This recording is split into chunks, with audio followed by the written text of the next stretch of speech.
nung sila na po ang humawak ng chairmanship ng Blue Ribbon Committee, kayo po ang nakakaalam at lahat po ng Pilipino na sumusubaybay sa pagdinig na ito, wala po silang ginawa para ituloy ang pagdinig. Sila lamang po ang may kaalaman ng dahilan kung bakit ayaw nilang ituloy.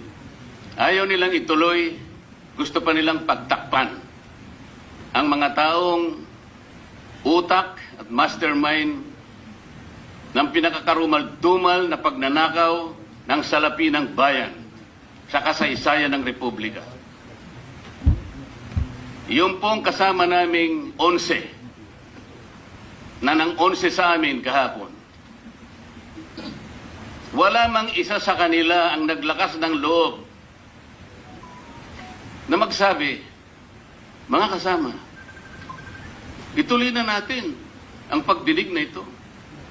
Naghihintay ang sambayan ng Pilipino. Hindi ba tayo nahihiya? Pera po nila ito. Ipaliwanag natin sinong kumuha, saan napunta, ano nang mangyayari ngayon. Meron po bang nagsalita sa kanila, isa man sa kanila? Lalo na po yung madadaldal sa kanila. Wala po. On record. Kayo pong mga participants sa media, nakaramihan po sa inyo ay bayaran. Sasabihin ko na sa inyo ito. Meron po bang nagsalita sa kanila? Kayo pong members ng media, tinanong niyo po ba sila kung bakit nagpakatahimik sila? Halos 10 buwang singkad, hindi sila kumibo. Nung kami po ang nagkaisa para manguna uli sa Senado, sa pangunguna na Senate President Alan Cayetano,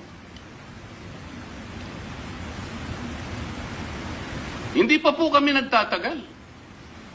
Gumawa na sila kaagad ng paraan para matigil kaagad ang pagdinig na ito. Iisa lang po ang layunin. Iisa lang po ang layunin nila.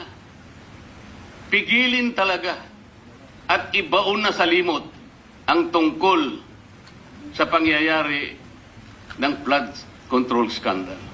Wala na pong ibang isyong pinag-uusapan. Wala na po.